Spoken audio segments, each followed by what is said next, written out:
Greetings. It's time for our monthly monetary creation update, which I've not done for a couple months, but we shall do this now to see where monetary creation and the resulting expansion of money supply currently are at, because, as we know, money printing does not necessarily cause inflation because there's technological deflation to match. So as always, we go to this Yardeni report, which is in the description box below, and we go all the way down to figure 15, which is the cumulative total of the balance sheets of the four major central banks of the world: the U.S. Federal Reserve in green, the European Central Bank, Japan, and China. And as we can see, all of them began from a low level in 2007, 2008, and quantitative easing has been going on since, for now 16 years. At the highest point, the European Central Bank had the highest balance sheet, but it has been reducing, as has the U.S. Federal Reserve. China is not reducing, it's meandering around but drifting upwards, and Japan is also reducing. Now, as we can see here, the U.S. is only one of four major central banks and only about 1/4 of the total of all of their printing. So when people say the U.S. is printing money and devaluing the dollar, that is very nonsensical and is absurd on its face, because all of these central banks are printing money and the U.S. is not even the highest printer. Since money printing is worldwide in nature and technological deflation is worldwide, only the sum total of these four central banks matters when matched up to the sum total of technological deflation worldwide. So for that, we go up a chart to here. The red line is not of interest because it excludes China. The blue line is the red line plus the People's Bank of China. So we're only looking at the blue line here. Balance sheets went from a trivial 5 trillion all the way up to what is now 25.9 trillion. And this is the COVID-19 printing amount. Things were meandering for a bit, then they had the COVID printing, and then some deprinting after that point, but 25.9 trillion has been printed. And again, the United States is less than 1/3 of this total. But the year-over-year growth rate is also what matters, because I claim that technological deflation mandates a money supply increase of 16 to 24% a year through quantitative easing. So what is the annualized growth rate of this total amount? And for that, we go up to figure 13. And here it is the red line that we want rather than the blue, because the red includes the People's Bank of China. The color code is mismatched between the previous chart, figure 14, and this one, figure 13. Red has all four central banks, so it is more comprehensive than the blue. So this growth rate has always been above a certain amount during the pre-COVID period of money printing, about 11 years. But only for a short while was it ever above the 16% mark, which I believe is the normal amount, because they always try to deprint and they're forced to print again, deprint and are forced to print again. When they deprinted a little bit over here, they already had to start printing again, and then COVID-19 happened, which took the growth rate all the way up to 44% over here. That is a level at which even I would say inflation could occur, and we did have 1 year of inflation, as we'll see in part 2 of this video, but then that fell as quickly as it rose, and it has been in negative growth, so balance sheet shrinking, for 2 years since. Now, traditionally, I have said that this has to get back to the 16% growth level, because if we go back to this chart over here, this, just to keep up with this trajectory, has to come over here. However, balance sheets are shrinking while the M2 money supply is rising. Therefore, they are now printing money in a manner that is also off balance sheet, so as to create the illusion that the balance sheet is shrinking. And I will go to the M2 money supply chart after this. But traditionally, this has been the basis of my third millennium economics, previously Atom thesis, where I claim that money printing has to be permanent exponential. And I have been right about that for a long time, because they keep stopping money printing only to have to resume again. And it's always making higher highs and higher lows. Even if this COVID-19 printing amount was an aberration, they have not gone back to the pre-COVID amount. And even this is not indicative of the M2 money supply increase, which proves off-balance sheet printing. So now we go to M2 money supply. This is the Federal Reserve M2 money supply amount. And now this is US only, whereas that was worldwide printing. That is why the matchup is still a little bit in question. But what really stands out is about how this M2 amount continues to rise. It's just going straight up, and up, even though the balance sheet is shrinking, and the two were perfectly correlated before and now we're decoupled because this is rising even though the balance sheet is going down, which leads me to believe that they have created a new type of money printing that is outside of this Federal Reserve purchasing of treasuries and mortgage-backed securities. If I take the 10-year chart of M2, this is the COVID increase, a temporary decrease, and now it's rising again. If I take the maximum, going all the way back to 1959, rising, rising, rising, rising. COVID was a big spike, a bit of reversion, but now back to almost exactly where it would have been on the same trend line. So money supply is still increasing despite the balance sheets of the world central banks and certainly the U.S. Federal Reserve decreasing. How could that be? So that is still a mystery in that there's considerable evidence that there is additional money printing going on above and beyond the formal quantitative easing on the balance sheet. But this further proves my thesis because money supply is expanding even as inflation is collapsing and has not been high at all, except for a brief blip that ended more than 2 years ago. So now we go to part 2 of this video to examine whether inflation is high or not. Greetings. It is that time of the month again. Time for my monthly inflation scorecard, which longtime viewers are familiar with. I take a comprehensive and holistic measurement of inflation so as not to be dependent on any one index or even any one type of inflation measurement so that we get around any accusations about an inflation index being rigged or the measurement not being comprehensive enough. And therefore, I take the 10-year window of each of these three, the 10-year compound annual growth rate of the US CPI, the 10-year compound annual growth rate of the Goldman Sachs Commodity Index, which is the most important of the three, as I explain each month, and then the 10-year US Treasury yield. And I require all three of these to be above 3% before I will say inflation is structurally high. If only one of these three is above 3%, then that does not mean that inflation is structurally high because the other two are below 3%. And 3% is optimal. That doesn't mean that if it's slightly above 3%, then we are in trouble. That just means it's slightly higher than optimal. 3% is optimal because that is the perfect balance between not having high inflation to the extent that it harms poor people, but enabling technological progress to proceed at a good clip, because inflation is fuel for technological progress, as I explained in many other videos on this channel. And 3% is the optimal trade-off between the two.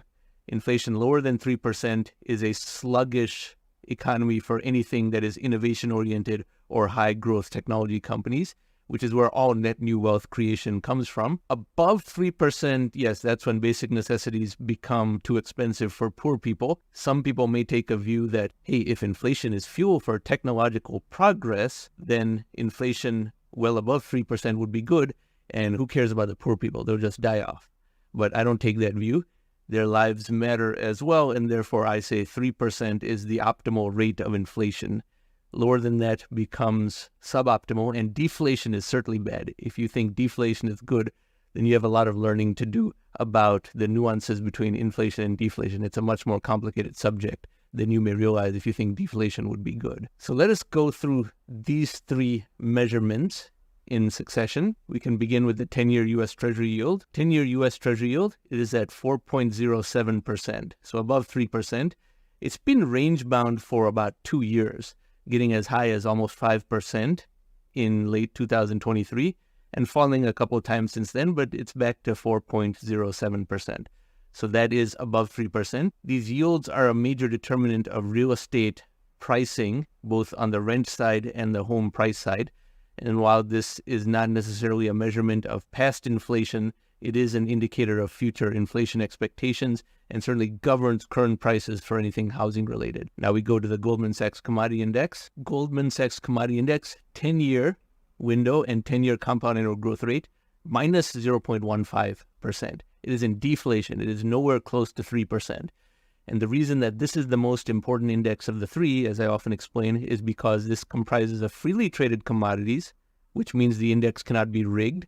That is the favorite excuse of people who are desperate to overstate inflation, saying that all the indices are rigged. This cannot be rigged because oil, gold, natural gas, etc. all trade freely at one world price, and it's worldwide in nature. So this whole thing about the US dollar versus other currencies, that also is eliminated. And this is in deflation, minus 0.15%. Oil is down 50% from its record high, which was 16 years ago.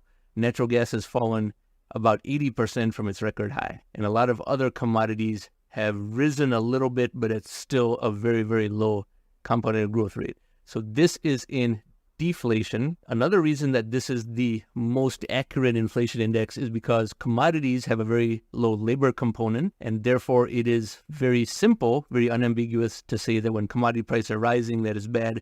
When commodity prices are in deflation, that is good. The same is not true for service prices because service prices are tied to wages. If you pay for a service that increased in price, yes, you paid more, but the wages of that service provider also rose. Therefore, it was bad for person A, but good for person B. And then when person B buys a different service, they pay more, but then person C, who provided the second service, is earning more. So service prices rising or falling is inseparable from wage increases and therefore very ambiguous about whether that is good or bad in any given instance. That is why commodity prices are the most comprehensive measurement, especially for ordinary people who can't grasp more nuance beyond prices rising is bad and prices falling is good. And commodity prices are a good way to simplify it down for them. Now we go to the third measurement, the US CPI. So this is the BLS.gov website, which is in the description box below, along with all the other links. And here we can see the US CPI. This is the US CPI over 10 years. It did rise at a faster rate in response to COVID stimulus, but now has again reduced to a lower trajectory. Therefore, to get the 10-year compound annual growth rate window, one would have to take this number divided by the number exactly 10 years prior, and that is the 10-year inflation amount, and then take the 10th root of that to see what the annual rate of increase over this 10-year period was. And we'll look at that in a table that follows this. But the 1 month percentage change, you can see things are drifting down. There was only a flurry that was more than 2 years in the past, yet people are still complaining about it. At the 2 month percentage change, we see the same effect. 3 month percentage change, the same effect. This one big inflation spike that was very temporary and ended some time ago still has people shocked that they were required to pay more for something, even though the rate of increase moderated back down really fast. 6 month percentage change, the same effect, and you see how it's falling now by a lot. And 12 month percentage change, the big spike more than 2 years ago, and again moderating back down. Now to convert these graphs into a tabular format, we go to this table that I display each month. This is a table that has been updated with the most recent month's reading, September 2024. As we saw, the 1 month, 2 month, and 3 month compound annual growth rates can be annualized to these CPI numbers through a process that I've explained. 1 month to the 12th power is a year, 2 months to the 6th power is a year, 3 months to the 4th power is a year, 6 months squared is a year. So these are the annual growth rates over those time windows. Over 1 year, as we saw, 2.4% compound annual growth rate. And over 2 years, there has been 5.7% CPI inflation in the US. That means per year, that's 2.8%. 3 years, 4.5%, 5 years, 4.2%, because of that one big spike in late 2021, early 2022, that is now receding into the past and is more than 2 years ago, so it only is visible in these 3-year and 5-year windows. It is part of this 10-year window. That is why we take a 10-year moving average so that distortions that are temporary get smoothed out. Over 10 years, we've had 32.9% US CPI inflation, which is 2.9% a year, getting close to that 3% optimal number, but not above it.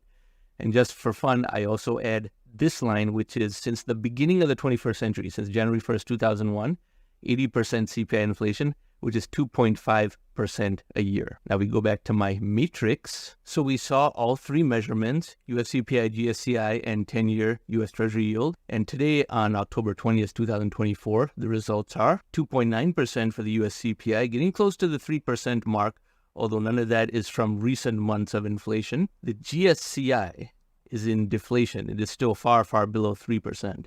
It is extremely hard for this to ever get to 3% right now, and this is the most important measurement of the three as I have described. And the only one that is above 3% is this 10-year US Treasury yield. That is at 4.07%. So no, inflation is not high. I don't care what anyone says, because the people who claim that inflation is high tend to debate in a very unintelligent manner. They use anecdotes, always anecdotes of some unhealthy processed junk food. That is a very central part of their identity, I am finding. People who are worried about inflation should really be worried about inflammation, as I often say, but they always use these type of examples. A 6-pack of Coca-Cola or a Big Mac or Doritos, and that is how they measure inflation, not through some intelligent quantitative measurement. Now for the next part of this video, we will go to CNBC's sector-by-sector breakdown, because many people like to debate via anecdote, so we can look at what sectors actually are falling in price. This is CNBC's deflation breakdown for September 2024 in one chart. So while everyone should look at the indices, many people don't want to do that. So when you have someone toss over an anecdote, like the price of gasoline is 4 times higher than it was 40 years ago, or Doritos have increased in price, so it's harder to achieve an inflation result because of the greater expense of purchasing inflation, you can counter with this data. Food at home, apples, minus 11.3%. An apple a day keeps the doctor away. Potatoes, lower in price, minus 3.5%. And other food items also in deflation. Energy, this is important, all energy. For all the complaining about energy bills and such going up, energy is in minus 6.8% deflation. And as I have proven at length in this video up here in the upper right-hand corner, energy prices have been falling to the extent that energy costs per household are shrinking as a percentage of household income. Gasoline, one of the biggest examples anyone puts forth when they're not talking about junk food and fast food, is gasoline. That's minus 15.7%. That's the greatest amount of deflation of any item on this bar chart. And then items other than food and energy, you can see that these are all in some degree of deflation as well. So yes, in the composite CPI, that was 2.4% per year of an increase. Some items were above that amount, but many were not only below 2.4% of a gain, but many are in actual deflation. So show this to anyone who debates inflation via tossing over very questionable anecdotes that they heard on a second or third hand basis. And we've made fun of how people do that in the past. So anyway, this was the monthly inflation update under my method. And no, inflation is not high. Money printing no longer causes nearly as much net inflation as it used to in the past because it is being offset by technological deflation. And I've proven that for many years. There's always some people desperate to feel like victims who want to insist that inflation is higher than it is, but the data just doesn't support that.